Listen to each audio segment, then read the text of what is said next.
Since a juvenile, up in Spofford we was running wild. No non-secure, 18 months and then you touch it down. No phone calls to the world, shit'll break you down. Find out your brother in the morgue and they spinning now. And your grandma soon be gone, ain't no fixing that. And that phone gon' remind you got a minute left. I know they see a nigga stressed. So special. Lot of young nigga blessed. I paint this picture from a dark place. Slavery, a condition in which one human being is owned by another. In 1865, the 13th Amendment to the United States Constitution abolished slavery and involuntary servitude, except as punishment for a crime. Okay, so I'm Ayishah Shelby. I want to thank you for coming here to Prison Diaries to express your story on this platform.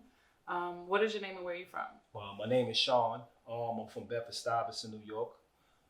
Actually, it's nice to meet you as well. I've heard a lot about and I've watched certain parts of the series of Prison Diaries, so I'm happy to be here. Thank you. We appreciate your time. Where did you grow up?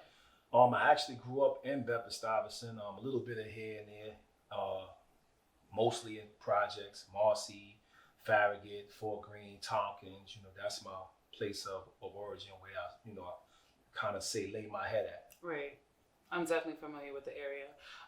So you're a Brooklyn native. How old were you when you were introduced into the system? Wow. When you say system, that kind of like the system, a lot of people start the system off of prison. I just want to make something clear that when I got involved in the system, I have to start it off when I was in 600 schools, because 600 schools and prison actually are like brother and sister. What is a 600 school? A 600 school is it's like a special education class. So basically in the streets, I came up, I was going to regular schools where we had 30 kids in the class, 25 in the class. After getting into some fights, getting into trouble, the school system basically convinced my mother to place me in a special education environment. The word special kind of like threw my mother for a loop and made her feel that I would receive better education, special. But what happened was they placed me into a school setting where the atmosphere was prison-like. We had 7-8 people in the class. Most of the guys and girls actually were already veterans of Spofford and different other places. So when you ask that question, what age I became part of the system, I have to go back to the time that I remember was maybe 11, 12 years old. As far as the prison system, I was arrested. My first arrest came in 1989, but I was arrested and put in prison actually in 1993 at 16 years old. So my experience with the prison system, as people know, it came in 1993. In 1993. And how much time were you sentenced to in 1993?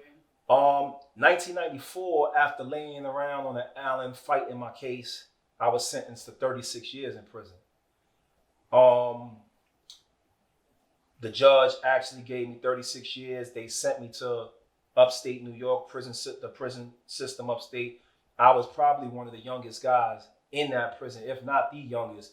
I was 17 years old in a prison surrounded by, what I would call at that time real criminals or killers or whatever, they was locked up for.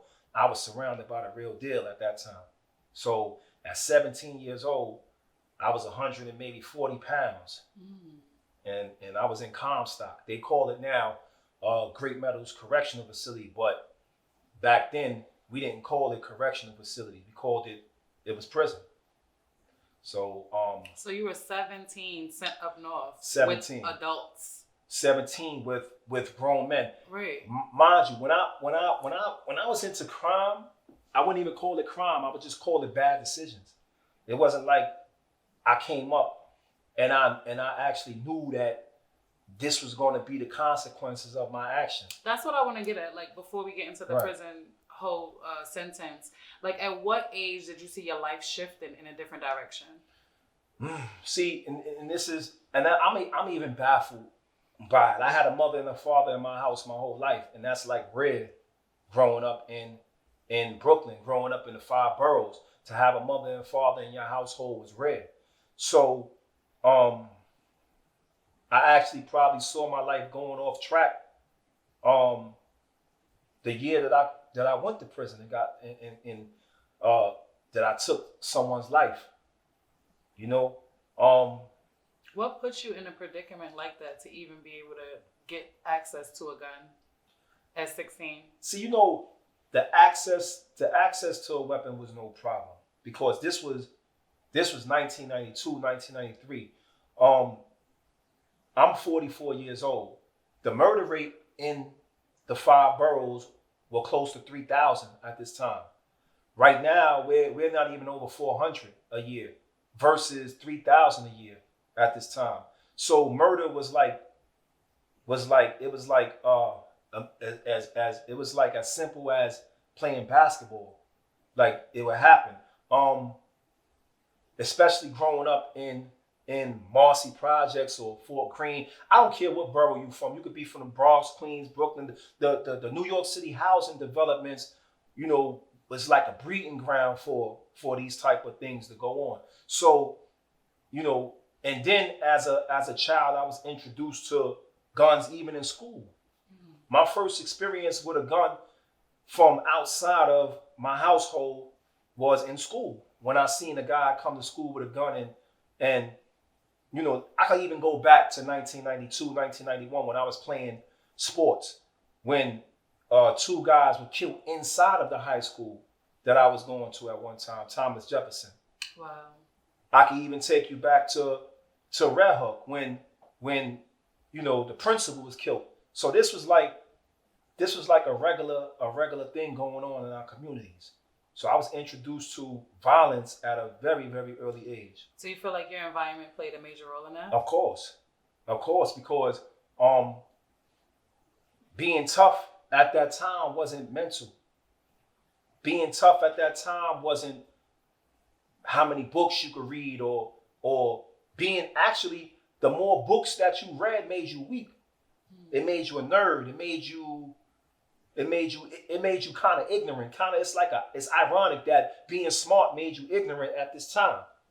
So me coming home and me telling people that I got an A in math was basically a door opener to be laughed at, because getting high grades made that you was a punk.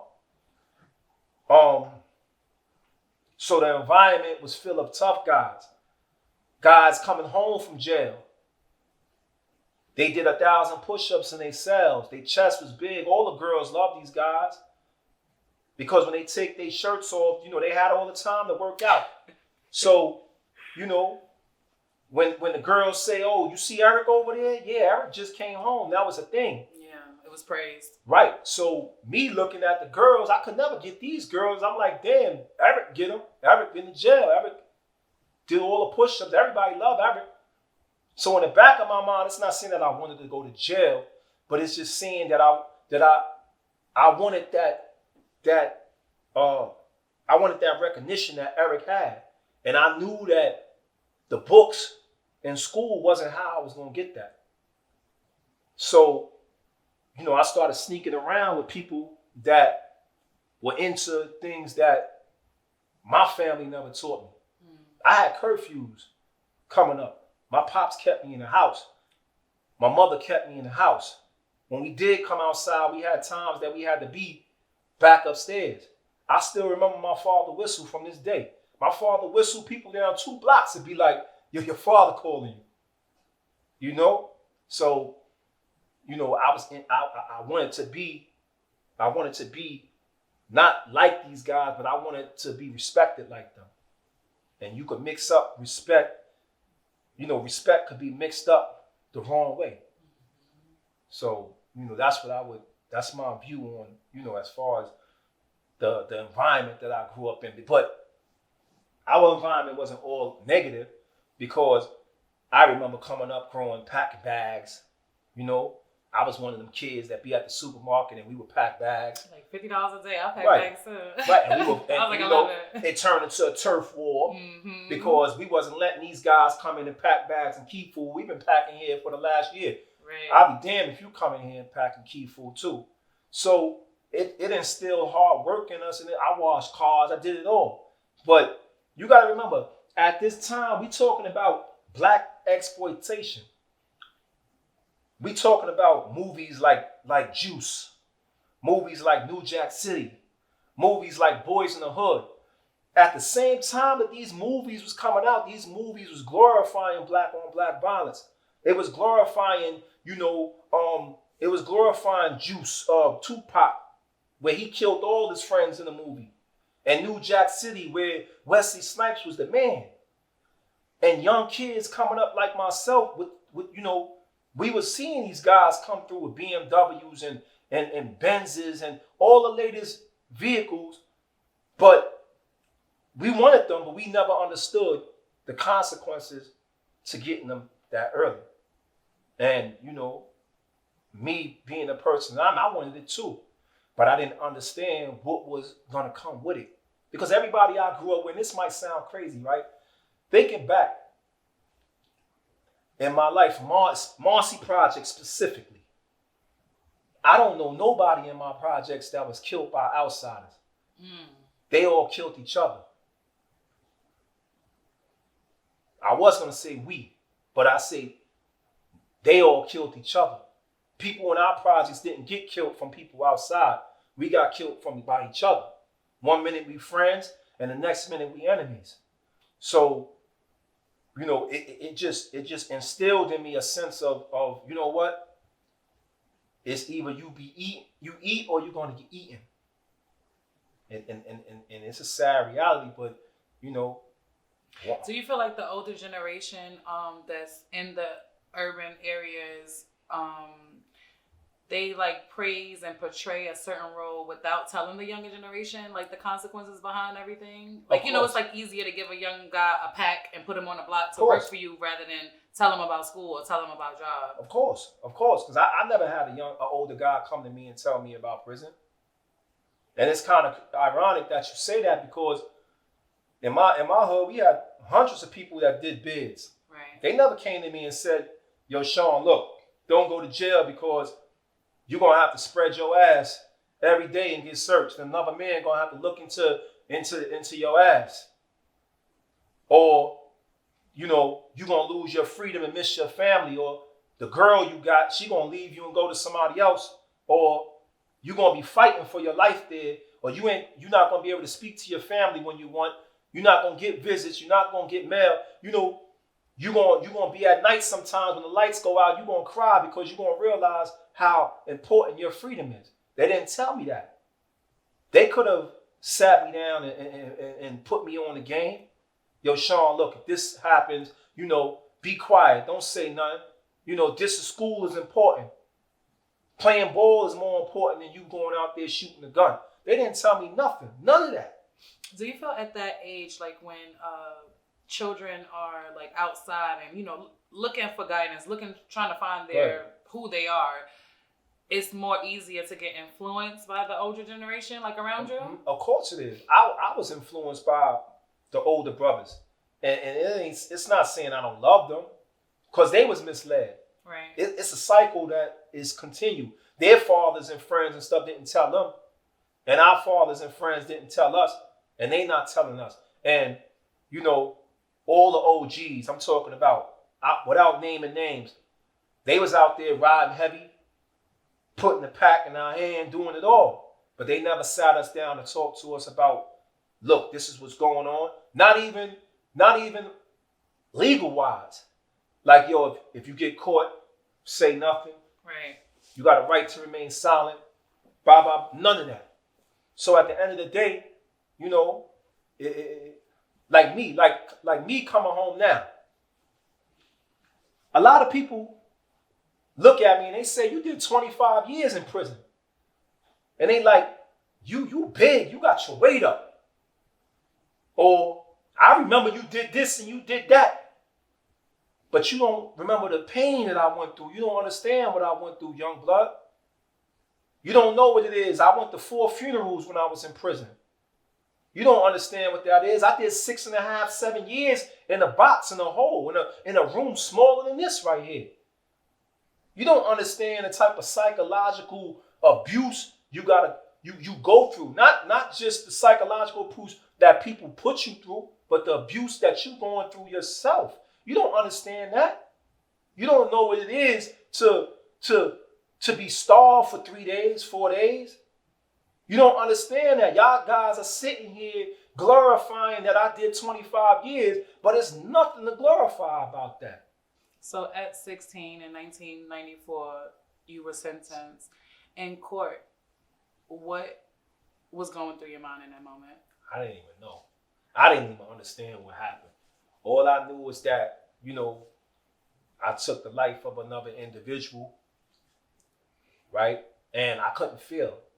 I didn't know. Still at that time, I knew that I did something wrong, but I didn't completely understand the value of a life. I didn't understand that. I just knew that I had a homicide and I had the best charge in the prison system because everybody respected the murderer. That's crazy, So I knew I was going to be all right because I had a homicide. And, the judge, I guess they didn't have no mercy. You know what I'm saying? Not saying that I was looking for mercy, but I really felt that,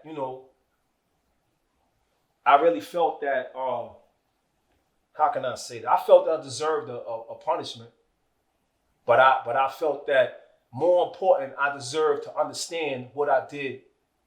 You know what I'm saying? At 16, 17, you're not mature enough to really comprehend what it is that you did. Everybody pat me on the back like, yeah, you killed that nigga. You killed him. But deep down inside, I knew that I took a life. And the reason that I took a life didn't justify why I did it. You know what I'm saying? So in some sense, I knew that I had to pay. But in another sense, I wanted a second opportunity to be a better person. See, I was innocent at that time. Not innocent of a crime, but innocent in a sense where I knew what I did was wrong. You see, a lot of people after so many years, they lose the innocence of what they did was wrong. Now they stuck in that mindset where what they believe, they believe that what they did was right, whether it was wrong or not. I knew that I was putting on my left shoe on my right foot, and I felt it. That shoe didn't become molded on my foot long enough for me to feel like the left foot was the right foot. But I didn't have a system that understood that I made a mistake. You see, because a mistake was when you do it one time. Mm-hmm. You don't know what you're doing. Yeah. A bad decision is when you do it over and over. I made a mistake at that point. And, at 17 years old, when I went to downstate, I could still, speaking about it, it's emotional because I could still remember the smell of the cell. And that smell would never go away. And my lady would tell you, sometimes I wake up in the middle of the night while I'm asleep, but I still have nightmares because, it breaks me. I'll be like, damn, 25, I'm 44 years old. I wasted 25 years of my life. Not saying that I don't have a feeling that I took a life. So I sit back and say, yeah, I understand I took a life. But now the intelligence, the education is there. And I'm self-educated. Let me make sure that that's clear. I'm self-educated. I taught myself.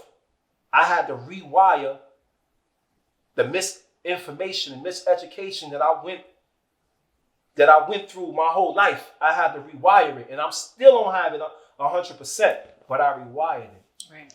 You understand what I'm saying? Where I'm able to function now, because I know a lot of brothers that I came up with that can't even function to this day after doing You know, I did 25 years, but I got some comrades that's still down, and they got 39 years in already, 38 years in. They've been locked up since 1986. And these guys are educators, they teachers. These are the ones, some of them, the brothers that gave me books to read, because I traveled the world through my books. You know, I remember the first time I was locked in the cell. I don't know if I'll go into that, but, you know, being on Rikers Island is totally different than being upstate. Right. When you're on Rikers Island, you kind of treat it with more humanity. Not saying that all of the officers down there are respectful, because they not. But you around most of your own people. Right. So they not calling. And when you were on Rikers, you were 16? I was 16 years old. Actually, I just turned 16, right out of 15. And they didn't have adolescent? No, they had adolescents, C-74, adolescents at war. Who was there for you in your sentencing day? Oh, my mother, my father. I had my whole family. My family was a close unit. When I went to prison, my mother was 33. She was a baby.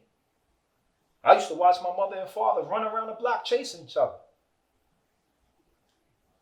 And then now my mother is on her bed, her sick, dying bed. So it's like I watched my mother at 30-something. Now my mother is 60-something. And she said, I just want to be alive for you to come home. I don't care what condition I'm in as long as I'm alive. So, and then I watched my father. You know, these are hardworking people. They travel all the way upstate to see me for the whole 25 years. Trailer visits, regular visits. So, you know, that's a whole nother topic. But watching, I think that they suffered more than me. I want to get into that. At 16, you got sentenced to 36 years? 36 years. Jesus. What was your ride like up north? Like going on your way to up north? Oh, wow. Because now you're leaving like your little comfortability. I can describe it like this in one song. In that year, I remember Wu-Tang Clan came out. I wasn't even home when Wu-Tang Clan came out. But 1993, Wu-Tang Clan came out with this song called Cash Rules Everything Around Me. Cream get the money. Dollar bill, y'all, right? And when we was going upstate, we was handcuffed. Young kids. Some got 25 years. Some got 36 years. Some got 3 years. We was going downstate. Never forget. The bus was packed like a slave ship. 2 in this seat, 2 in that seat. 2 in this seat, 2 in that seat. The number of people on that bus, 40. The reason why I say I remember the Wu-Tang Clan song, because it says, handcuffed in back of the bus, 40 of us. Life as a shorty shouldn't be so rough. And they was playing this song on a bus. Cash Rules Everything Around Me came around. And I was like, wow, we handcuffed in the back of the bus, 40 of us. And life as a shorty shouldn't be so rough, right? And now when I got off this bus, we first of all, what's the craziest feeling in the world is I never even knew that New York was this big. Right. I thought New York was Brooklyn. Right.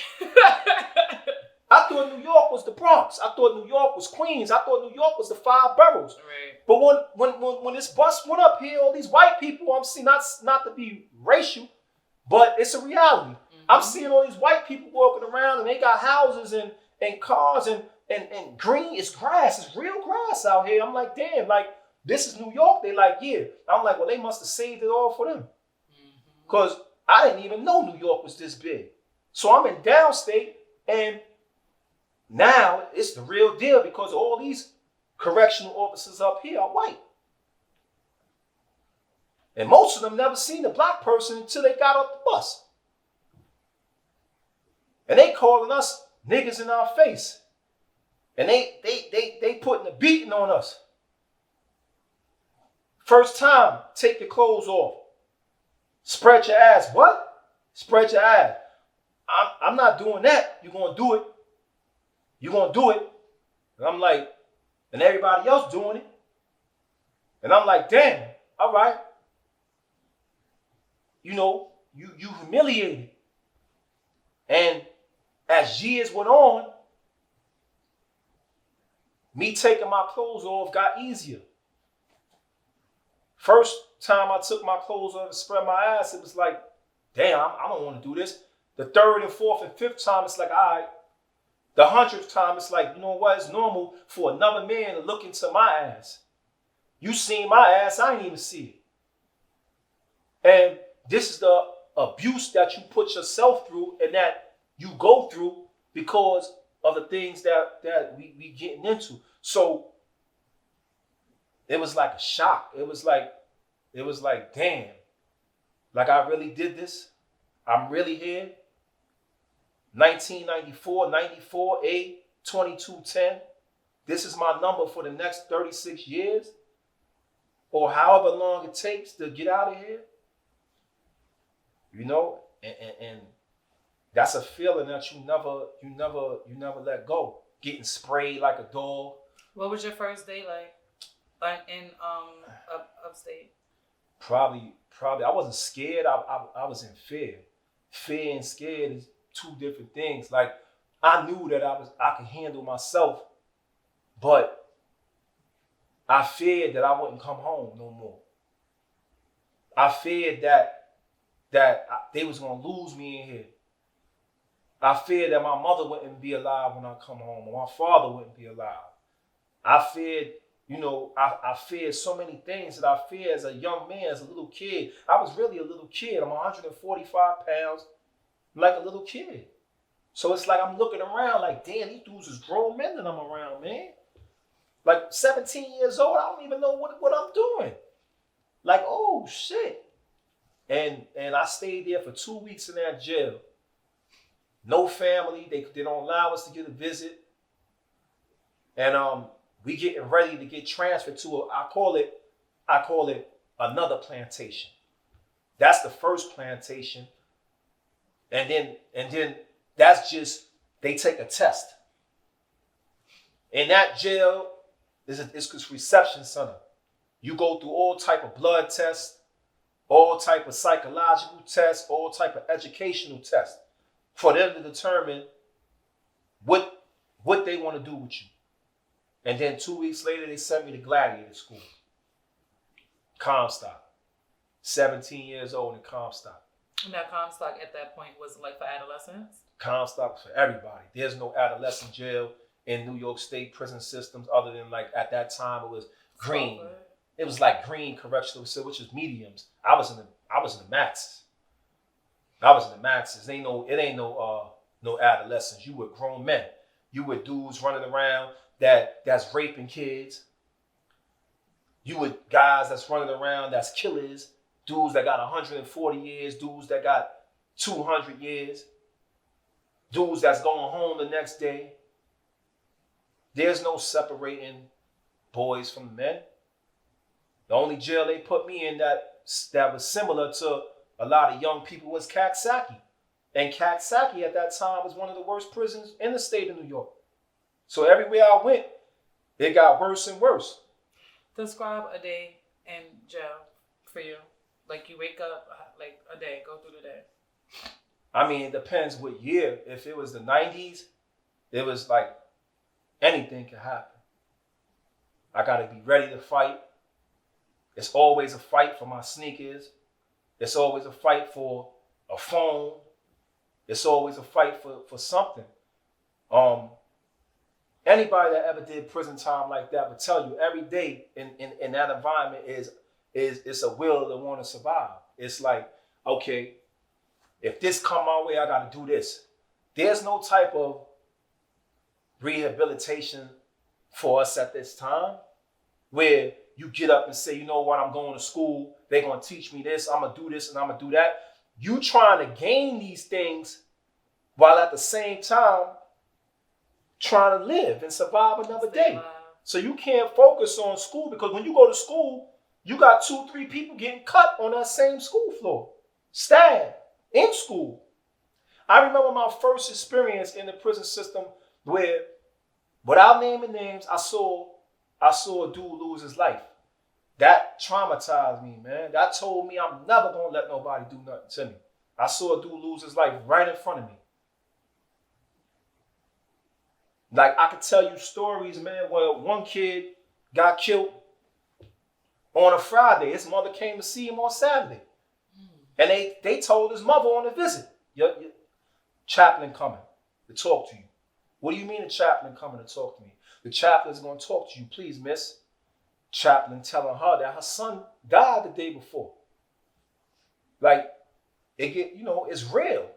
You start understanding, like every day I come out this cell, it's a possibility that, that I could lose my life or take somebody's life. And that becomes, traumatizing because you don't know how to speak to people on a regular basis. So you might see me when I come in here and you might say, oh, this guy's a little shy. And I wouldn't call it shy, but I didn't in one sense you might say it's shy, but it's part of institutionalization.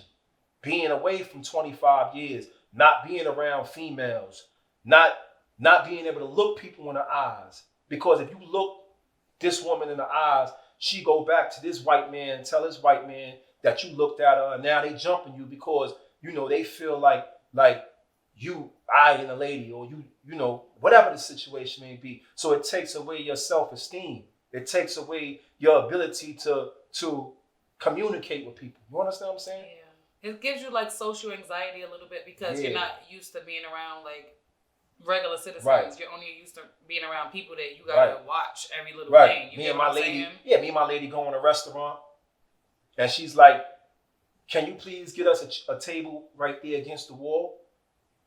Like my lady got to go through things like that because I won't sit in a place with my back to everybody.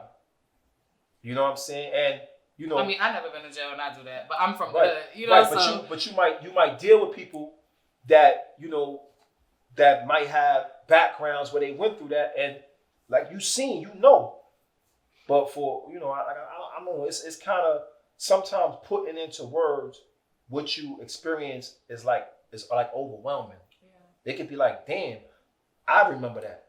I wanted to be so many other things besides a murderer. You understand what I'm saying? I got trophies in my house when I played basketball. I got woodwork. My family will tell you I got woodwork. I used to love doing woodwork and ceramics and pottery and that's what I kind of equate my life to this day. It's like you familiar with ceramics? Mm-hmm. It's like my life. I'm like my life is on a wheel and I'm clay, and that higher being, that higher power is still molding me. I'm not in the oven yet. In order for ceramics to turn into glass, you got to put it in the oven. And the system put me in the oven while I was still on a wheel. I still was being shaped and molded as a person. So you feel like in the 90s, because I feel like in the 90s that the time they were giving to these children like yourself and a whole load of other, African American and minority kids, it was just like drastically ridiculous. Like, yes, murder, but I felt like, do you feel like they should have like offered some type of help to see why this 16-year-old has a gun? Why this 16-year-old, is committing a murder? You get what I'm saying? Like some type of, I wouldn't say, does ACS do that? Or I wouldn't say counseling. Like, yes, you committed a crime. Yes, you have to do time for it. But I feel like in the 90s, they were like case slaying every 15, 14, 16-year-old that was coming up in there. They giving them 7 to life, 10 to life, 36 years. You get what I'm saying? Like, see, the system is not designed. The system is not designed to better us. Right. This is what I feel. Certain people that's part of the system, they want to correct it. They want to get it right. But they don't have the power to change laws. They don't have the power to... I used to have caseworkers that used to cry with me sometimes and be like, damn, you was a baby. Like, look what you going through. Even through therapy, when I used to go through that, and there's some of the people that I used to talk to used to be like, this is unjust. They don't have the power. The system is more about punishment than about trying to help people get better. And I'm not saying that prison shouldn't exist. I'm not saying that, because some people, even as a person that did time, it's kind of crazy that I could say this, but even as a person that did time, there's some people that need to be there, right? However, you have to judge on an individual basis. You can't just say, I'm giving you life and that's it. Right. You should go back into the cases of these individuals. And stop just looking at them as numbers. Right. You As know? years go on, you should go into the cases and see what this person has done. Does this person recognize that what they did was wrong? Is this person capable of changing? Did this person change? Can I help this person change? They don't do that. What they do is they give you a number and that's it.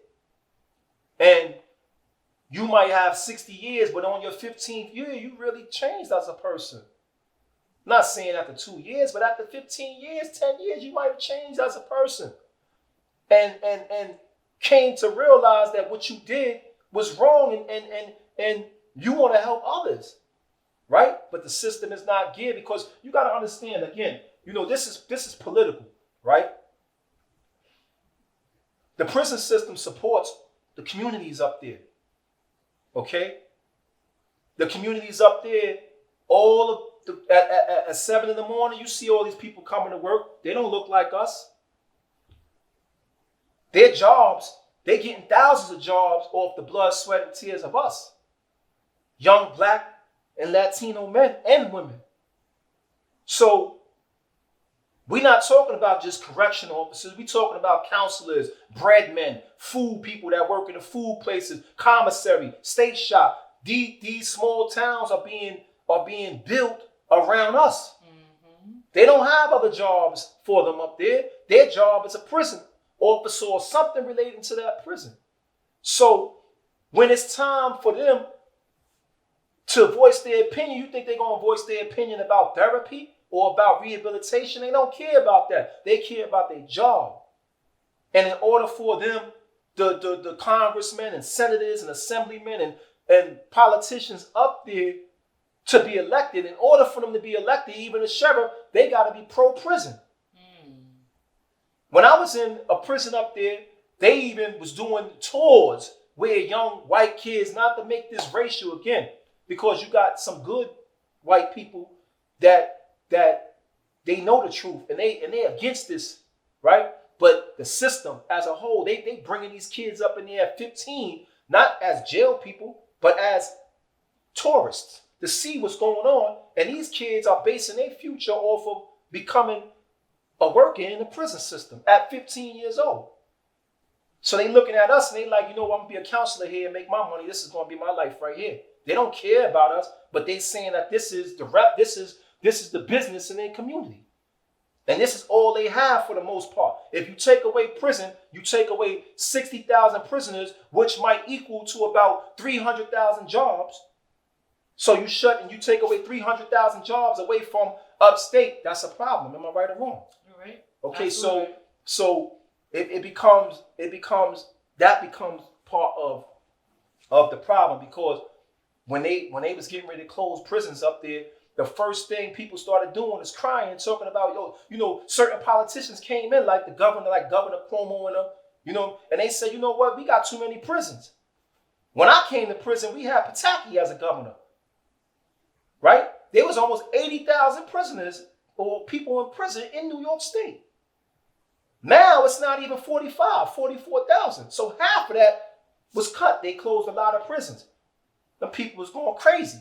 Like, why are you closing this prison? Why are you closing? We need this. This is our job. This is our stability. This is our family. They're not saying, well, that's good that the jail system is going down. That means that these guys are going home to their families and blah, blah, blah, blah, blah. So if you're saying that you put me in jail and this is my punishment, why am I up here in upstate communities going and putting sandbags to stop floods and fixing stuff all up here, but my crime was done down in my area? If you want me to pay for my crime, let me help my people. Let me help our communities.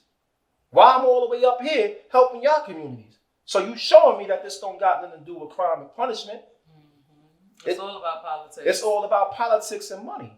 So when you said like the correctional officers would be like Caucasian and they're probably coming from that town or a town nearby, which predominantly is Caucasian and doesn't have minority people, how was the treatment from? Bad.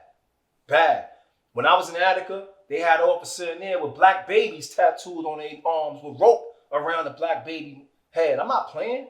You know his name? His name was Preacher.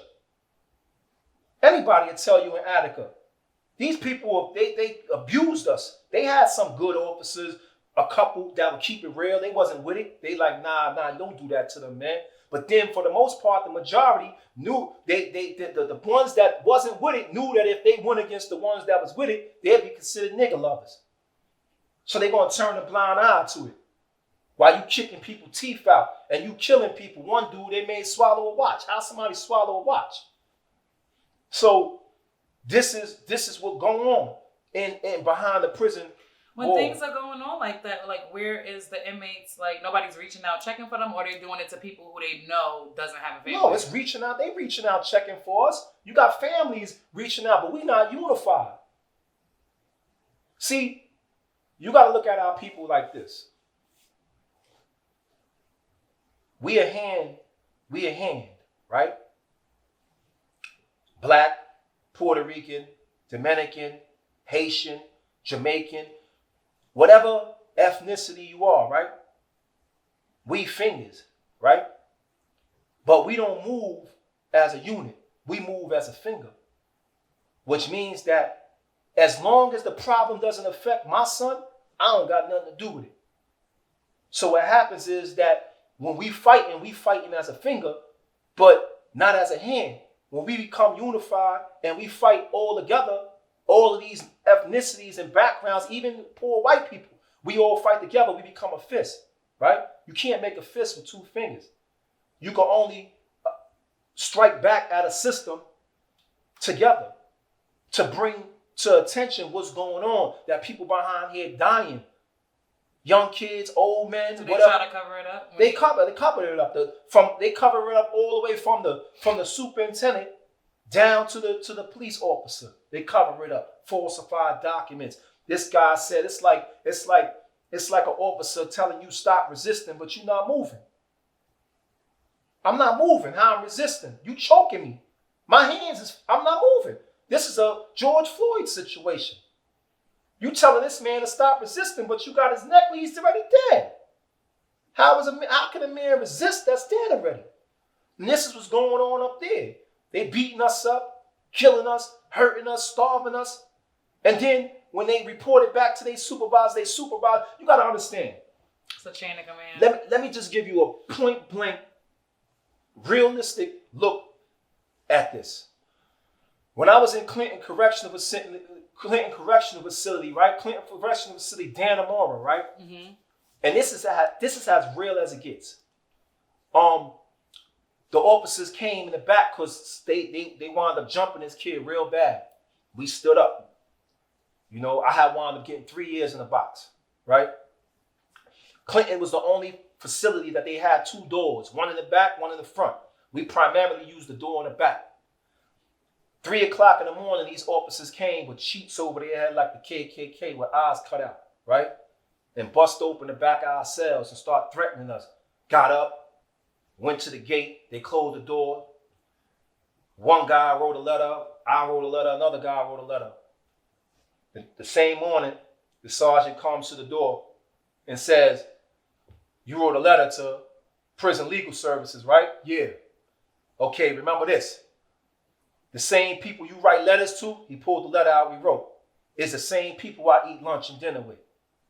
Not only am I the sergeant of this jail, but I'm the mayor of this town." This is what's going on. So the brother will write me a ticket, the father will do my hearing, and the grandfather will do the appeal. How can you win in a system like that? How could you win in a system like that? That only makes you more bitter, because you realize that, you know what, I handled this way, that way, and that way, and I still can't get justice. Justice for us means just ice cold. You're not giving us nothing else. So as a 16-year-old kid, I went in there innocent, and I came out as a mistrustful, traumatized older man. That's how I came out of here. And when I see, you know what I'm saying, white people, I tend to be fearful. The same way when they see us, they fearful of us. I'm fearful of them the same way. Because of the experiences and the trauma that I went through with them correction officers. And I realize it's wrong because you can't judge a nation of people by its least worthy member. They do it to us. However, you know, I'm getting the same treatment. So now when I see a white person coming down the block, I go on the other side of the block. The same way y'all do to us, because I'm fearful that you might accuse me of something that I didn't do. Or because you white, your skin color makes you more superior than me. Because of all the people I dealt with, prove that to me. So now when I meet people that I realize that's not like this and not part of the system the same way these white folks was, I'm mistrustful of them, you know, because of the things I've been through. Not because this person's a bad person, it's just the things I've been through made me prejudge them until I meet them and be like, you know what? You're not the same way that these people are. I don't know what type of water they drink up there, but it's a different type of water than what we drink down here. And you know, again, this could go on and on and on, this story, but what was medical like? Medical was nothing. Medical was like the medical. Oh, speaking of the medical, they was the husband. They was the wives and husbands of the officers. Oh my God. So if I come in there, listen, they used to beat us up in front of the nurses. Break our arms and our fingers and all that in front of the nurses. And the nurses say he swung on. Do you remember any of their names? I mean, I could go back and possibly remember, but a lot of them, like in Great Meadows, you had German and Herbert, Goslin. You know what I'm saying? Go to Kaksaki, you had Cameron Rogers. Go to Attica, you had Preacher and all of them. Go to Comstock, go to Elmira, you had Tweet and all of them setting people up. Putting knives in their coat jackets and raising their jacket. People getting 2 and 3 more years in prison because this officer right here set them up. That goes on every day. That goes on right now as I speak. Right. That's why I asked you to name them, because then they go home to their families. Oh, like everything's just all peachy and creamy, not knowing that they're raising a generation that could end up in jail. But their kids are in there right now. Their kids like, you know, my father worked here for 30 years. Huh. Who's your father? German? Oh, I know what type of mindset you got, because the fruit don't fall far from the tree. Yeah. And it's sad that I gotta be like, cause I didn't come from a hateful family. Right. Like people say, yo, you, that's racist. To me, they say that's racist. That view you got, it's reality. Mm-hmm. It's not racist. I can't be racist. I don't have the ability to be racist. I don't have the power to be racist. It's your experience. I can't affect your life in no way. But you could affect mine in every single way possible. And I don't hate you because of the color of your skin. I hate you for what you did to me. Yeah. For the fact that when I was in Kaksaki, you took a pair of handcuffs and put a pair of handcuffs on my feet and a pair of handcuffs on my hand and handcuffed another pair of handcuffs to my feet and hands and picked me up by the middle of my hands like that. And I couldn't feel my hands for 2 months. And I was only 17 years old. And my mother came to see me and I had a black eye. My mother started going crazy on the visit floor because y'all jumped me while I was in handcuffs. That's why I feel the way I feel. And then I was in Comstock and y'all bust my face open for no reason. Because y'all bust another kid's face open and I was there and I told y'all that that's not right. So y'all bust my face open. And then I went down to Napnack and what happened? Y'all set me up again and gave me 2 years in the box down there. For what? I'm not saying that I'm totally innocent because, yeah, I did things that put me in a box. But those situations against these people, I never did. I never did. The fights I got into because I had to protect myself for the most part. And sometimes I play offense and sometimes I play defense. It depends who I'm dealing with. If I'm dealing with a situation where I know I got to play offense, I'm going to play offense because that's going to help me survive. Not too many people come home without cuts and stabs like me. I didn't come home with physical scars, but I came home with emotional, mental scars.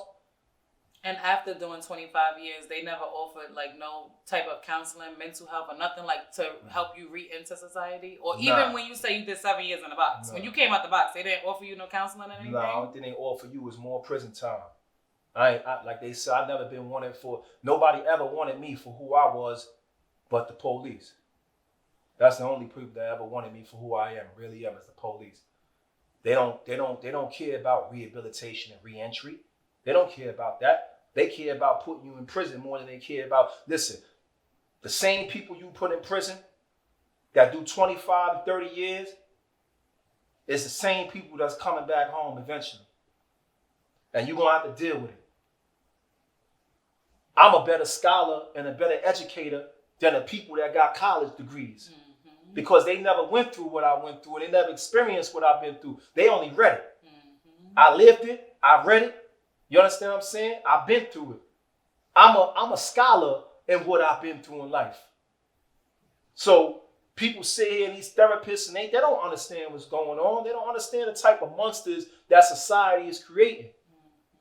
Like, I feel like speaking of monsters, like, jail doesn't help, you know, somebody learn from their mistakes. It actually makes you into a worse person because you have to, like, go through things that you never had to go through. You gotta, it's like survival of the fitness. Like, you go from a 2-parent home, like you said, to basically the jungle for a mistake.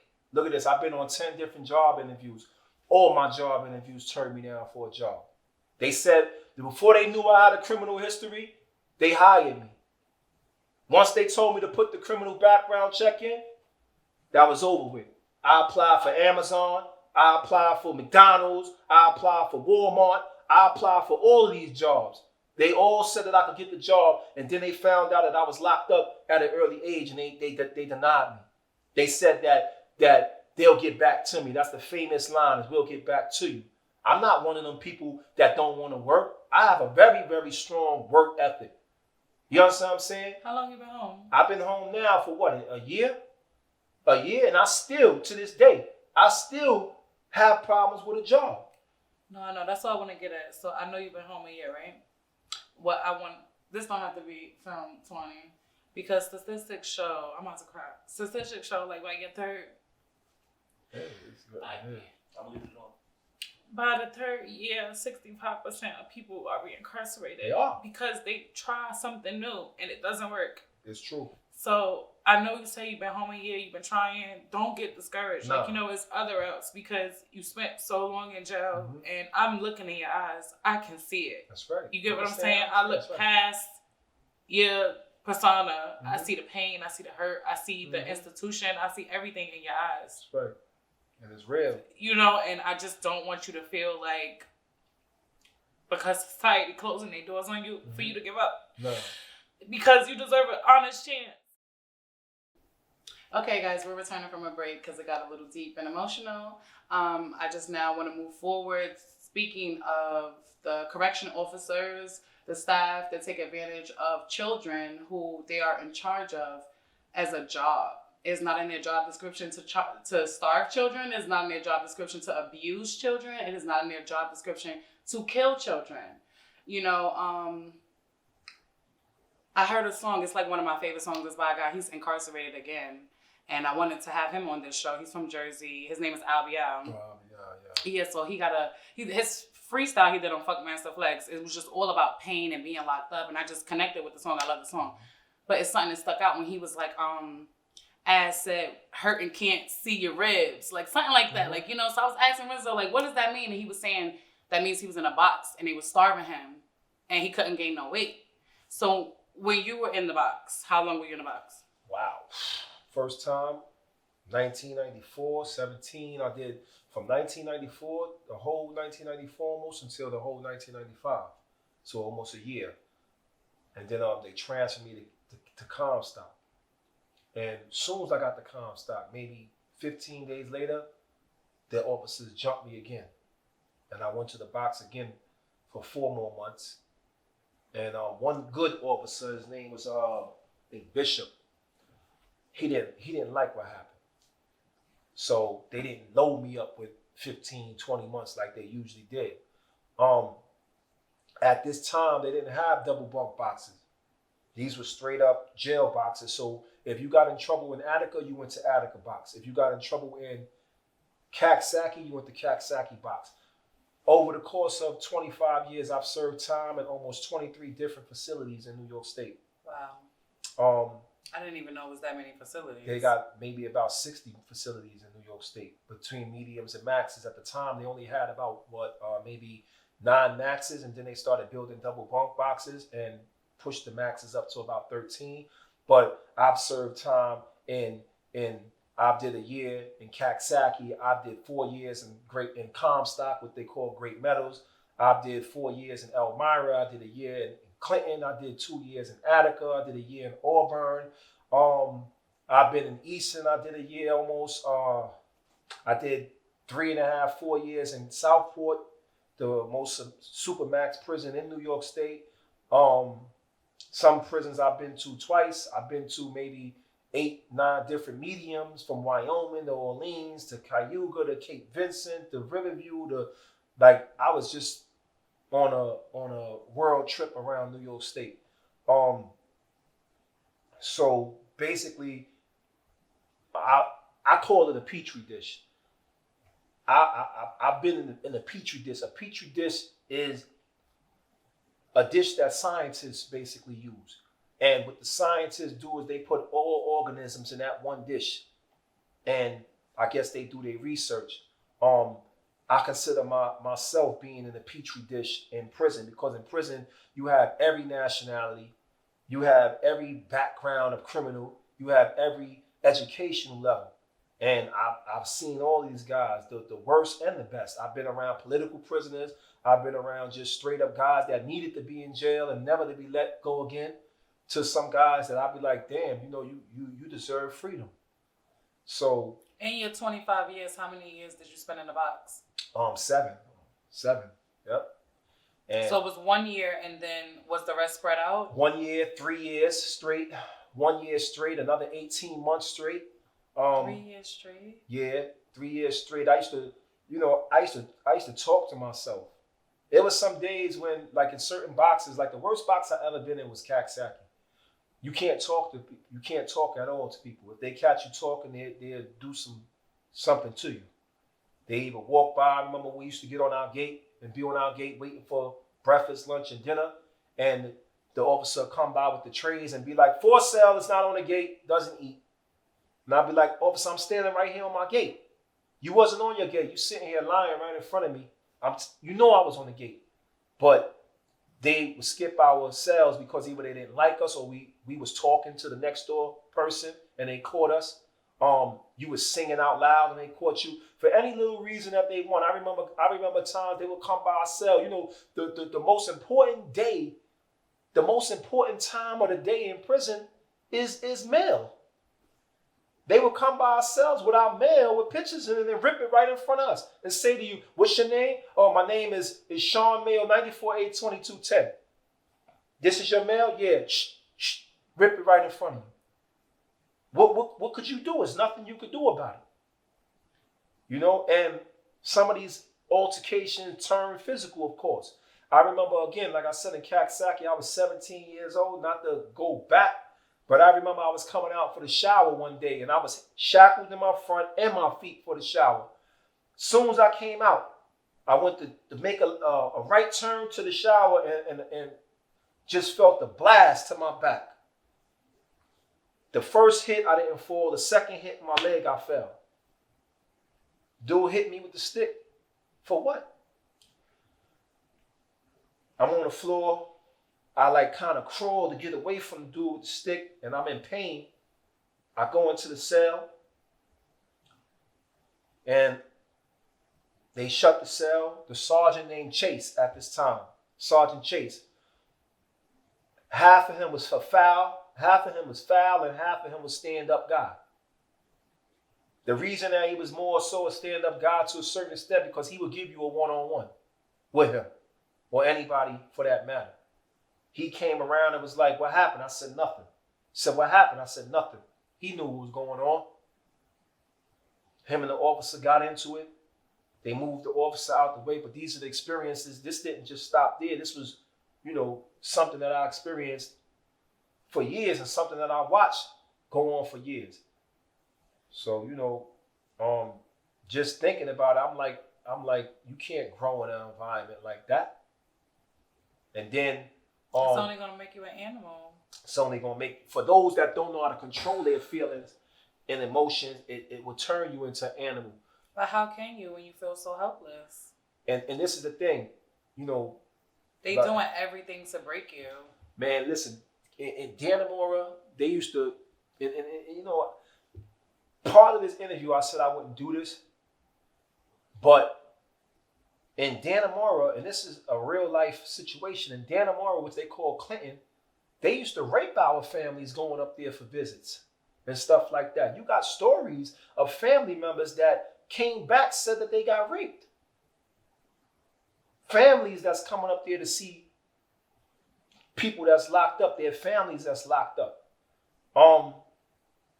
You know, it's rough. It's rough, even especially for, and sometimes my mother always tell me, she says, I say, Ma, you don't know what I'm going through. You don't understand what I'm going through. You wasn't doing the time. And my mother says to me, you think I wasn't doing the time. I did 25 years just like you. She said, my 25 years was worse than yours. And I sit back sometimes and I watch my mother now, and I be like, damn, you know what? I'm sorry, Ma, you right.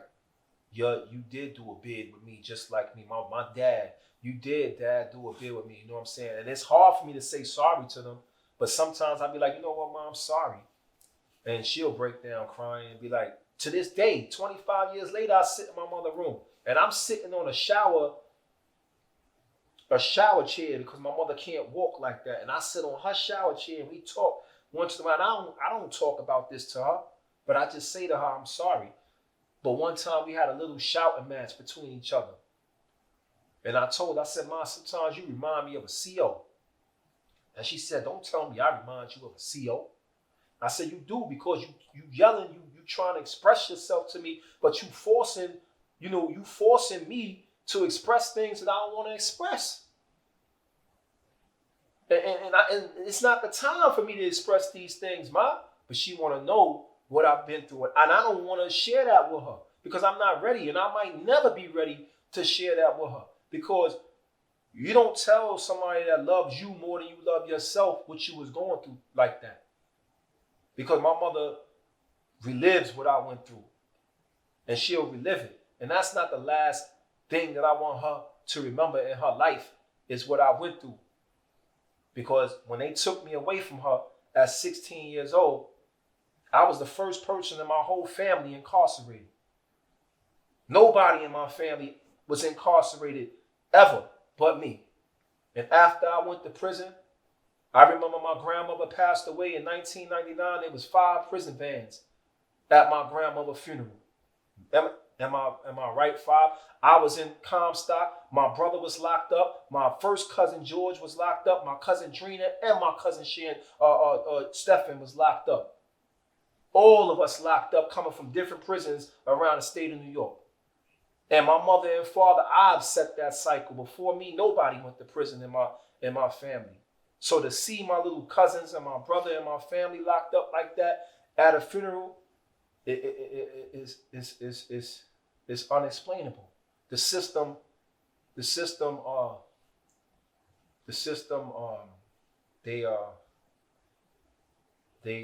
made a lot of money off of us. Mm-hmm. They make a lot of money off a lot of families. Made a lot of money off of us. And that's what it's really all about. It's money for them and it's life for everyone else. They don't get that.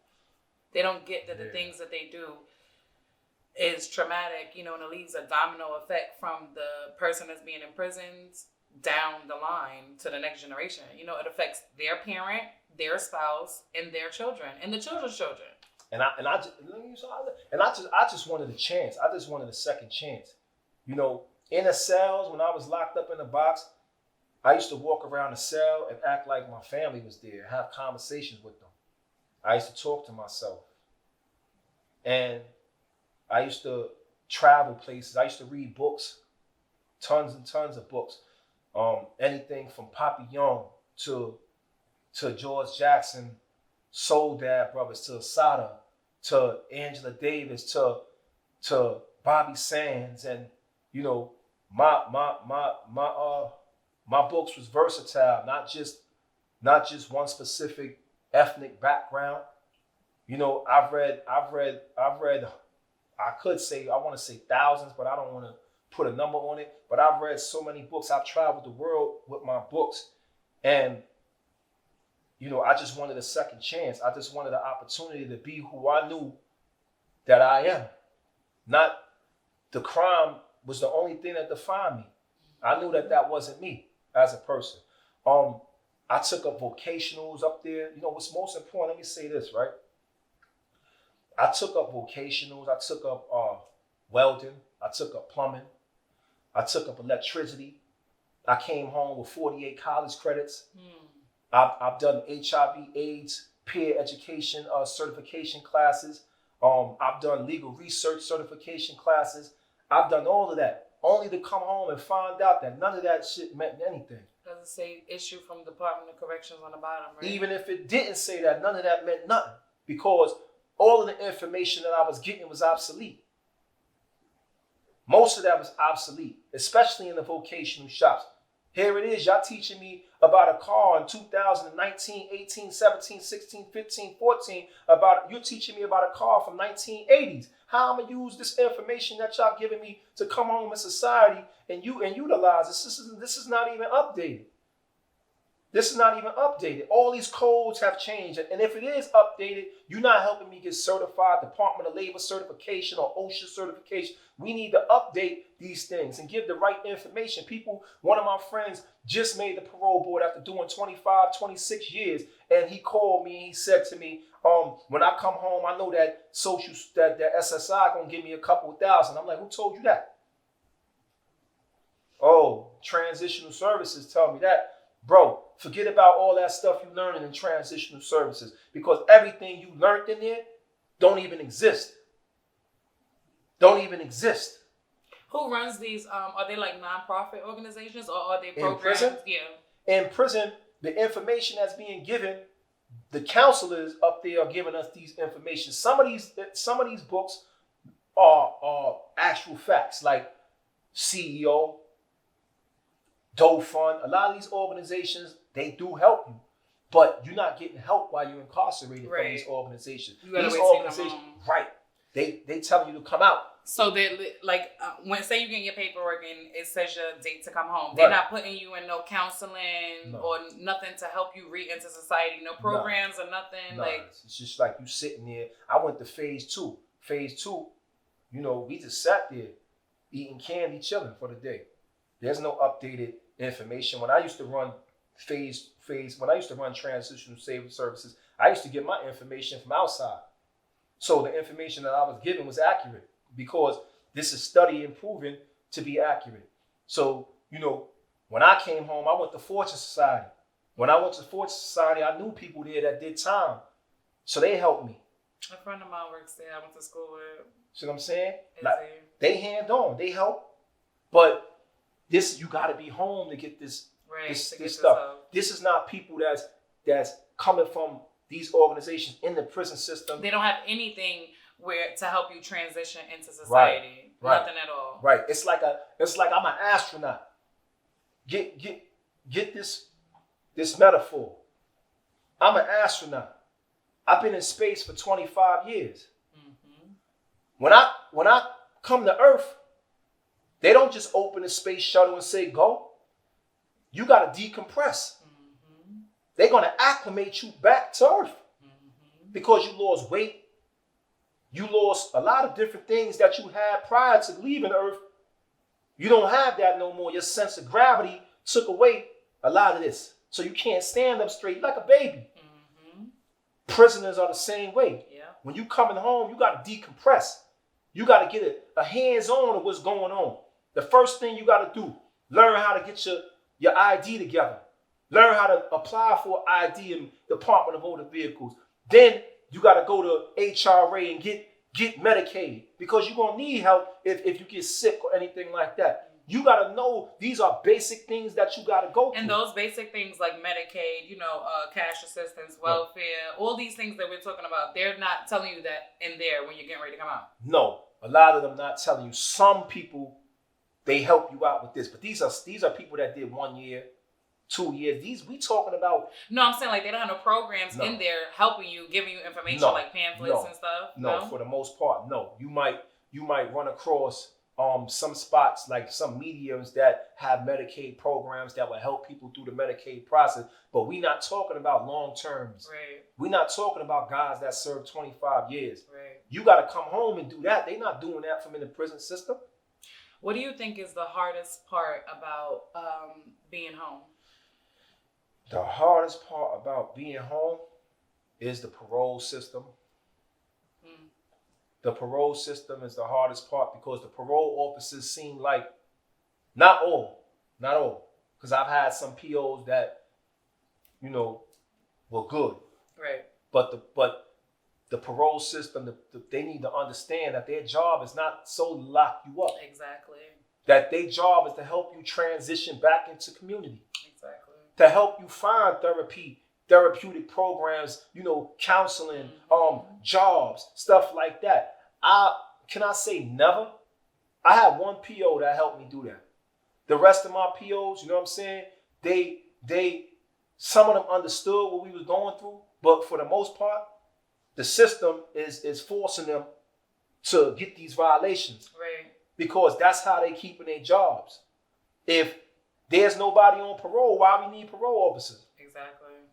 If nobody's getting violated, why we need y'all? I'm not saying that some guys don't do things to put themselves in situations to go back, but a lot of times the penalty outweighs, what's going on. If you smoking a joint, why are you sitting in jail for 2 years? Exactly. You just had a job or you just had a apartment or whatever. You lost all of this because you were smoking a joint. How about giving this person the help that they need? Mm-hmm. I can see if you're violent and you hurting people out here and you doing things like that, then of course, the penalty is going to be you going back to prison. Which can't blame nobody but yourself. I'm not one of them people that blame the system for everything that I went through in my life. I understand that I take responsibility for a lot of my actions. But what I'm saying is that you have to judge every single case individually, right? One thing I learned is that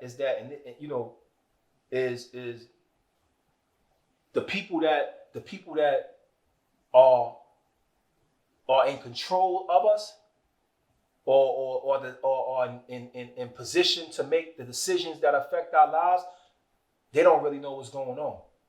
They're not in the prisons checking and seeing what's going on.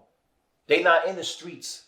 Right, that's what I was saying. They don't use people that, come. It's just like when you picking a jury, like a judge that wants to send, a DA or something that wants to send somebody to jail on trial. They'll pick the jury that's not from that area, that can't relate. They know nothing about an ethnic person, so they're automatically going to be fearful.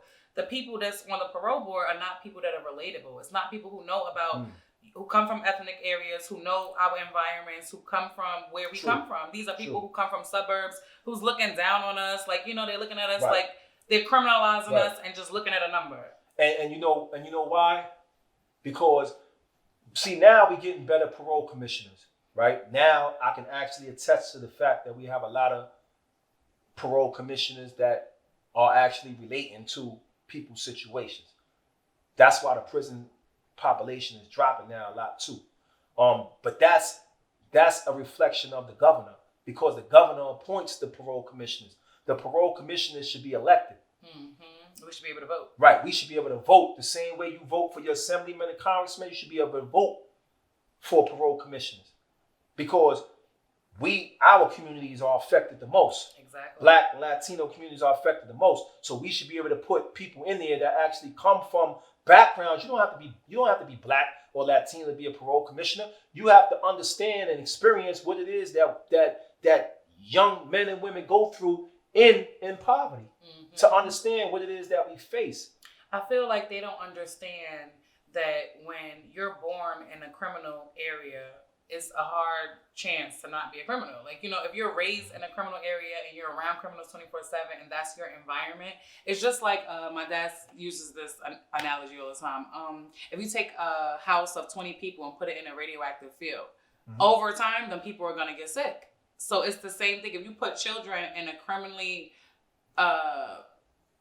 poverty-filled environment, you're not going to get freaking 1,000 scholars. You're going to get criminals. You're going to get, all different types of negative things, because this is the environment that's breeding them. Yes, there might be one or two that get out, but, it's not a lot. And I think environment plays a major role in how society doesn't understand.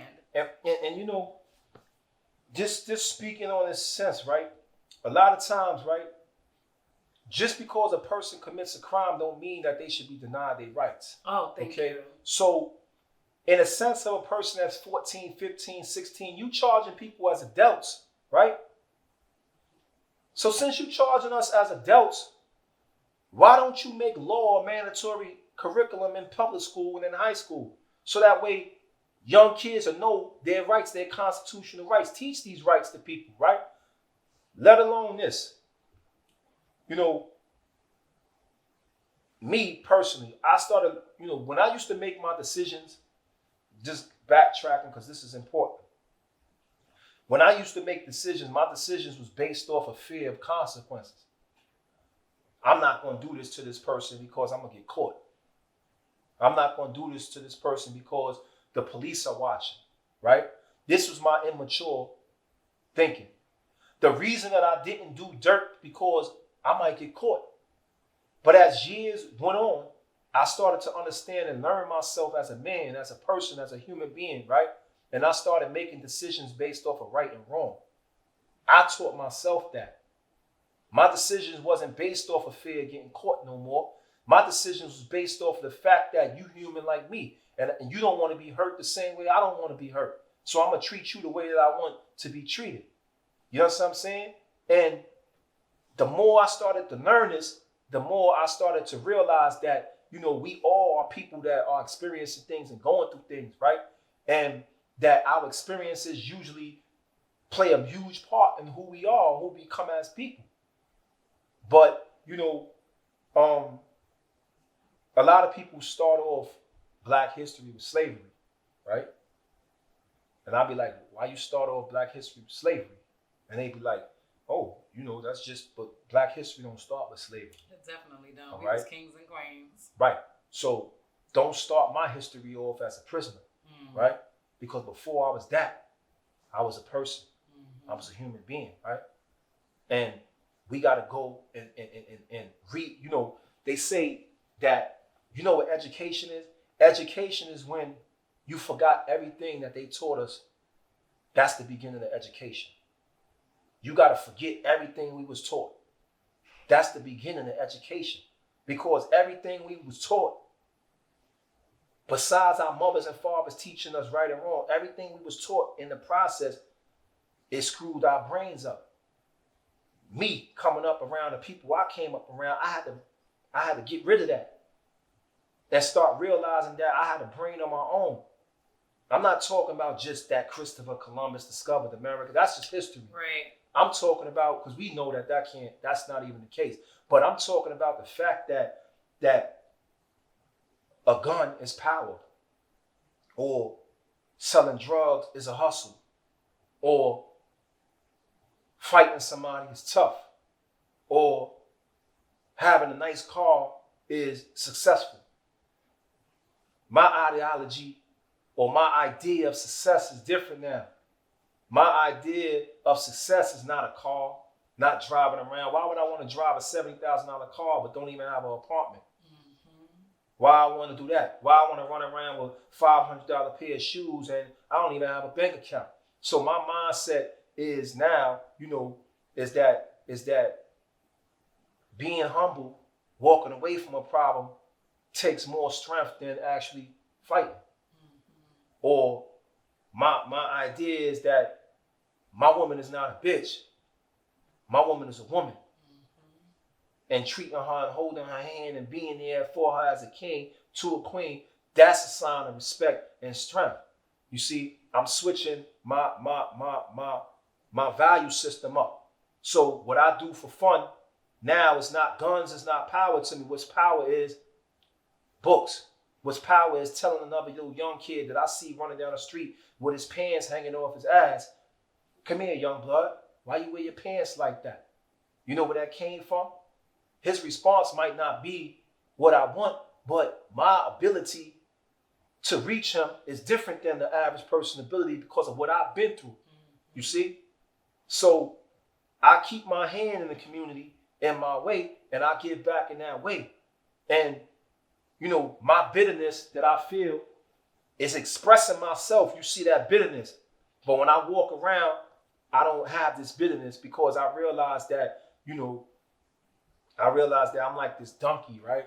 This donkey worked for another community for 20 years getting water for them, carrying buckets and buckets of water on his back from the well. One day, this donkey was so thirsty that he's asking the people that he's been working for 20 years, can he have some water? And they kept telling this donkey no. The donkey went in the well, got some water for himself, and drank that water. While he was drinking the water, the people that he was serving for the last 20 years kicked him down the well.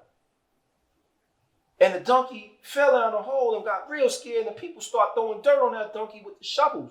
Like, here, we're going to bury you. We're going to kill you now. And the donkey was, all the dirt came on the donkey, and the donkey started getting buried. He knew he was going to die, but the donkey was like, you know what? They think that I'm an ass, but I'm a donkey. They've been calling you an ass all these years, but it don't matter what you call, it matters what you answer to, right? So the donkey started shaking his dirt up off his shoulders and patting it down and kept telling him, yo, throw more dirt, come on, throw it. And eventually the donkey climbed out that hole, and they was like, how you do that? Because they didn't realize that all the dirt that they was throwing on that donkey became his mountain out of that hole it was in. Because he shook it off and stepped on it, and it started rising up, and he got out of that hole. You see? And as a person, I start realizing that, you know what? My experience that I went through don't make me crippled. My experience that I went through made me able to deal with anything that I go through. You see what I'm saying? And the most inflammable piece of wood, right, is the chip on your shoulder. You see? That's the most inflammable piece of wood, is the chip on your shoulder. Your ability to, you take everything as a disrespect, everything as a insult. But what we got to realize as people is that, God only give his strongest struggles to his most powerful children. He not going to give the struggles to the people that can't carry him. He going to give them to the people that he know is going to carry them struggles. And that's why I got the burden that I got, because I'm able to deliver what I went through and what I've been through to people that's going to go through the same things, whether it's even my sons or somebody else's sons and daughters, because the women go through the same thing that we going through, that the men going through in prison. We all going through it. So it's not just, somebody might say he blaming this person or he blaming that person. No, I don't blame anybody. I put it on the table what I've been through, the hurdles that I had to go through as a young man, why I didn't reach the development as a young man that I should have reached at an earlier stage, why I didn't reach it because of all the hurdles that I went through, including my own stupid decisions that I made that caused me to put myself in prison. But now has the hurdles that stopped me from being the man that I am earlier. It stopped me from being the man that I am now, which I should have been earlier. But I didn't have the tools. It's like, this is the best analogy that I could give, right? It's like my brain is a toolbox, and the only tool that I have in this toolbox is the hammer. You know what that means? That means any problem that I run across, I'm going to hammer it, because that's the only tool I got in my brain is a hammer. These are the kids running around right now. All they got in their brains is hammers. And what we need to start giving them is screwdrivers and tweezers, and start giving them different tools. So that way, when they come across the problem, they got different tools to use towards that problem instead of a hammer. Because when I'm happy, boom. When I'm sad, boom. When I'm emotional, boom. Because I don't have other tools. And this is what I was as a teenager, as a kid growing up. I spent 16 years old all the way into now my life in prison, right? But you home now. How does it feel? I'm home. It feels great. It feels great to be home. I mean, I go to the supermarket and I look at everything. And I might take 2 hours in the supermarket just looking. I'm like an old woman. And I'm like, oh, snap, these, that. Or let's taste this cake today, that. Or simple things, little birds at the window. I might sit there and stare at a little bird in the window and be like, okay. I go places, my family, my lady will tell you, we just pick up sometimes and go places. I'm like a big kid. So my freedom is physically. My physical freedom is I enjoy it. But I want to tell you that I was mentally free before I was physically free. You know what I'm saying? In prison, I started to get an understanding of who I am as a person. And I started gaining the freedom as years went on. After 20 years, I started realizing that, you know what? I made a mistake. I made a bad choice. I'm a good person. Just because other people define me as this don't mean that that's what I have to accept. That there's life after what I went through. And I want to represent for all the brothers that I know that are in prison right now. There's a lot, not just myself. I'm be selfish and talking about myself. My story, it doesn't stop with my story. It only starts. There's brothers right now that have been in there for 30 years, 25 years, since kids. Mac Moulton, a lot of different individuals in there that I was with when I was a child. And they still in there right now with 20, 30 years left. For if something. You could tell anybody in jail something right now, what would you tell them? Yeah, look at the camera. Wow. You put me on the spot. If I had to tell somebody right now something in prison, I would say that to never let somebody define you by your lowest moments. You have an opportunity to be great, to be human, to be a person again. Don't let people define who you are just because people are being evil to you or because people do certain things to you. Don't become like your enemy. And I will also say that, you know, that the greatest enemy that we have to ourselves is not outside, it's within. You could become a monster by all the things we've been through. We could let people, you know, we could allow people to turn us into the same people that they are. Don't do that. You know, we gotta keep our head up, like in the spirit of like Khalif Browder, brothers like that, you know, that wasn't strong enough to. This brother did 3 years in jail, not even prison, and he came home and he committed suicide. You know, he committed suicide. Like he hung himself in his mother's room. He hung himself because he couldn't deal with the stress and the pressures of what he went through in there. We got to stop oppressing each other. It's hard enough, the things that we going through in there. We got to stop and start realizing that, you know, we have to take control of our communities, of ourselves. And, you know, I'm ashamed of the person that I was then to who I am now. Who is Shawn now? Wow. Like, I'm not perfect. Don't get me wrong. Nobody is. But I'm striving for better. But Shawn then was ignorant to a certain extent. I was still loving and all of that, but I was ignorant to take another person's life. And, you know, I apologize, you know what I'm saying, to the, you know, the families of the person that the life that I took. I apologize to their families. I know that they may never hear this, but I apologize because, and even though words can't bring back the life of another person, I realized that what I did was wrong. I realized that I was ignorant, that I was young, that I was naive, and that I took a father from their kids, and I took a son from their mother and a son from their father, and, you know, I deserved a punishment. I served my time. But I believe that no amount of jail time could ever, you know, bring back a person's life that you take. So, you know, words are inadequate to express that. But I believe that the healing process, you know, the healing process is me giving back to other kids. So that way they'll never have to experience, you know, what I went through or what the families of other victims, you know, of crimes went through.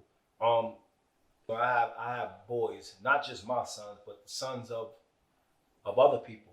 I don't just think about myself anymore, sons and daughters.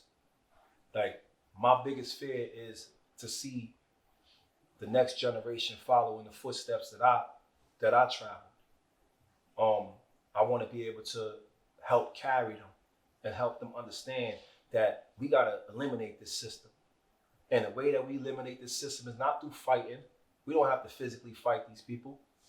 What you have to stop doing is committing crimes. Yeah. Start getting more educated. Start becoming more intelligent, right? Because if we stop doing these things that put us in there,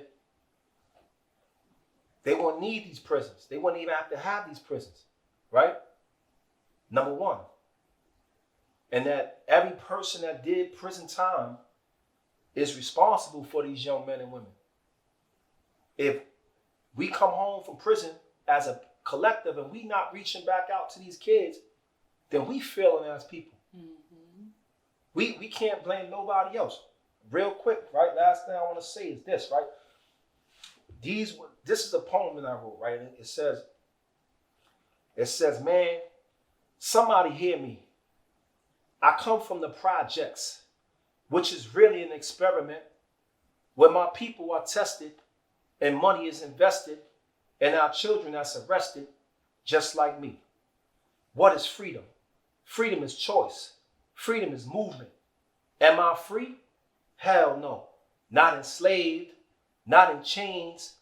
If freedom is really mentally, they hear my demand and move them chains off my feet, off my wrists, off my neck, because I can't mentally think, but you oppressing my body, which in essence hurts my mind.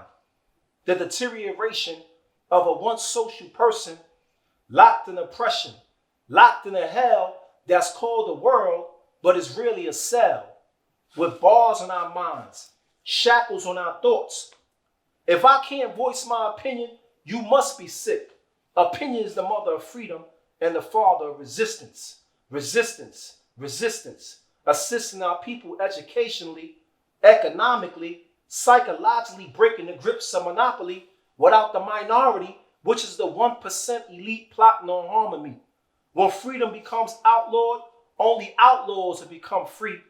From the plantation to the projects to the penitentiary. Is the prison system really the FDA, whose prisoners are guinea pigs every sick call day? Are we really the criminals or victims of laws created by Europeans who worship Nimrod and drop atomic bombs on children unarmed? Start war for Iraq in the month of Ramadan? Hold up 1 second. Stop in your tracks. Is it a war on drugs or a war against blacks? Why do our people still have to pay tax when this nation was built off the strength of our backs? Now here's another question. How can a man be a boy? Is it reverse psychology that's used to destroy the image, pride, and strength of a nation that still remains strong despite indoctrination? Is it the board of education or miseducation, training Puerto Ricans to hate Jamaicans, teaching blacks that we different from Haitians? These people got us thinking that Asians are Caucasians. If a school was built every 5 days like prison, then a cure for cancer would have been found by our children. Or an AIDS vaccine that strengthens the genes and a center for fiends that still have dreams. To better ourselves and fight for our people, the biggest lie in America is that we all created equal. And that's just how I feel. That was beautiful, right? What do you call it? I just say a poem. Questions equal answers. Oh my God. You know, that's that is beautiful. That's how I feel. That is beautiful. And you know, our story, you know, I give this interview, but the most important thing a person can watch is not what I say, but how I live. And you know, I might not have the most money, I might not have the best car, but I have a great heart. Mm-hmm. You know what I'm saying? And you know, I'm for my people. When I say my people, I'm not just talking about, you know, just black, Latino people. I'm for any kid, any person, white, black, red, green. I don't care what you are. If you struggling and you came up in the system, or you getting ready to go through the system, you know what I'm saying? I want to stop you right now and let you know, like, look, That's not what you want to do. So I'm here to support Prison Diaries, you know, in a sense where I give, this is my gift, you know what I'm saying, to us, to our people. That's it? That's what you want to say? That's it. I mean, you know, I don't know. I could go on for days. I know, me too. This is what I, you know. I know, me too. I really appreciate your time here and just expressing yourself and being so honest and just being so real and like it was raw, and I really feel like your story can help somebody that's watching, that's going through it, maybe somebody that's coming home. What would you tell them? Somebody that's coming home, I would tell you to take your time. You know, everybody sees a butterfly and they see the beauty of a butterfly and they just in awe. But the real beauty is not in the butterfly. The real beauty is in the caterpillar. Because in order to become a butterfly, you got to be a caterpillar first. That caterpillar go through the dirt. Nobody want to see the part where you go through the dirt. Everybody want to see when you got your wings, but they don't want to see when you got the legs and you got to get through the cracks in the dirt to eat. So, you know, the brothers that's coming home and the sisters that's coming home, not just say the brothers and the sisters that's coming home, you know, take your time. Realize that you got your freedom back. Money is never as important as freedom is. I'd rather be broke in the street than rich in jail. You know, and you know, recidivism is reality. It's real. People going back to prison every day, whether they're getting violated, they're getting new charges. It's really not worth it, man. You know, in a song it said a 9 to 5 beat a 12 to life any day. Mm-hmm. You know, we home. I always say slow money better than no money. Slow money is better than no money. You know what I'm saying? You know, it doesn't matter. It doesn't matter how you start the race. It matters how you finish it. Mm-hmm. And just because, and I'm not just talking about the people that's coming home from a physical prison. It's people that's mentally in prison that never been in a physical prison. You know what I'm saying? Sometimes the mental prison is worse than the physical prison. You know, mental health is real. Focus on mental health. That's a reality. A lot of us be so strong, we don't recognize that we're going through PTSD and anxiety, you know, attacks and, you know, schizophrenia and all these other conditions that we go through. We don't even recognize it. Me, myself. Especially being in a box. I feel like that breaks people mentally in ways that they are not aware of. And you don't come out as the same person. And I feel like once somebody goes into the box, they need to be counseled to re-enter just regular population in the jail. You get what I'm saying? Because you just went through a traumatic experience. The average CO, the average human being cannot handle in the box. Look, we were just going through a whole pandemic where people couldn't even stay in their house. You get what I'm saying? They was going crazy. So you could just imagine what people was going through in jail. Yep. And they did a study. And they said that scientists said that we're going to build the worst prisons in the world for the worst people in the world. Right? And the other scientists said, well, let me ask you a question. Who's going to work at these worst prisons watching the worst prisoners in the world? And you know what that person, the scientist said? What? Even worse prison guards. That's not how you cure. That's not how you rehabilitate. Right. That's not how you fix.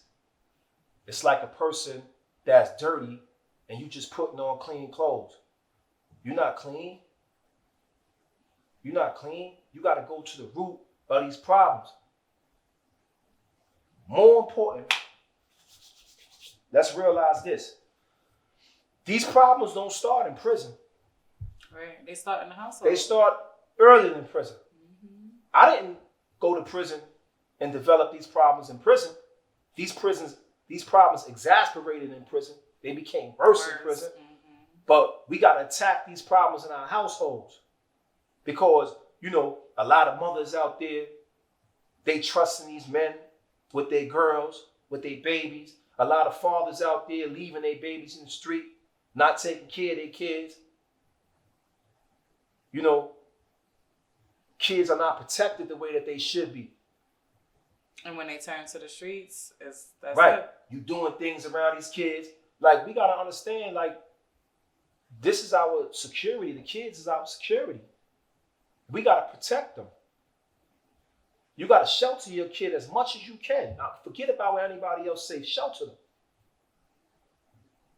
And that's where it started. It started at home. It started at home. It started with you and I. Because on a worldwide level, it's family, community, nation, and race. This the levels. You got to start from the bottom, and then we'll see. You know, our community gets stronger because our families is getting stronger. You know, they didn't make welfare for no reason. In order for a woman to be on welfare, she couldn't have a man in the house. Yeah. That was a way for them to take the black man. I'm not even going to get into that because I can go into the demasculation of the black man in the households throughout society. That's just... And then Barbie, back in the days when Barbie came out, Barbie was blonde hair, blue eyes. Mm-hmm. So basically, you telling our people that this is what the idea of beauty is. They did a study in the 60s with kids and showed them the black girl thought that the white baby was beautiful, more beautiful than her because all she saw was a white baby. They never had black babies to look up to, so she felt like that had to be the definition of beauty. Right. You get what I'm saying? So you telling a black lie, you telling a white lie. Mm-hmm. Right? So the black magic is bad, but the white magic is good. Right. But the black cat is evil, right? And the black jack they beat you with, right? So everything black is identified as evil. Down to the dictionary. Snow is white, it's pure. Mm-hmm. Right? In the dictionary, black is dull, is dark, is dirty. That's how it's described. And white is pure, is bright, is fresh. Black, I'm not black. Who defines what on this? me is black? Right. Black is a color. It's not a race. Who defines this? Who defines who we are as a people? Right? You know what I'm saying? We all see, this is how I look at it. Whether you black, whether you Dominican, Puerto Rican, whatever you want to call yourself, whether you Haitian, Jamaican, we all come from the same tree, right? Mm-hmm. Right? We different branches on this tree, but we only got one root. That's how I look at it. We only got one root. We got many different branches, Puerto Rican, Jamaican, Haitian, wherever you from in the world, you original people, you come from that same root. And you know, we just got to do a better job. I got to do a better job. I take the eye on myself. So you want to shout anybody out that you haven't seen in a year? I mean, see, the people that I like to shout out, the brothers that I like to shout out, you know, are brothers like K.O. Smitty. You know, these are like freedom fighters for us. Mm-hmm. These brothers that fought against the system, not fought against each other. You see, I don't take pride in shouting on a person that might have cut him because that's nothing to me. Right. You know what I'm saying? You injuring a man that's just like you, that's powerless, just like you. I want to see brothers that stood up for us against the system, that fought against racism, that fought against oppression, right? Brothers like K.O. Smitty, right? Brothers like Herman Bell, right? Brothers like Dave Gilbert. You know, these are brothers that you know, that fought for us, and they've forgotten. These brothers gave their life up in the 60s for us, and they still in prison right now to this day, with the exception of Herman Bell. Dave Gilbert spending 70-something years in prison. K.O. Smitty, you know, sir, he been locked up since 1968, 67, still locked up. You think brothers send packages to them? Give them money? Make sure they are right? No, don't check on them. We live in a selfish society. But I remember these brothers because these brothers, the ones that I came up amongst, you know, that taught me what it is to be a man, to be responsible, to hold my head up high. You know, and those the brothers that I give, you know, shout outs to. Like Wag, you know, like, you know, Shabaka. These is brothers that taught me, that raised me up. And you know, I wanna you know, I want to be frank that, you know, toughness is not physical. Mm-hmm. Toughness is mental. Toughness is knowing right and wrong. and accepting you're wrong when you're wrong.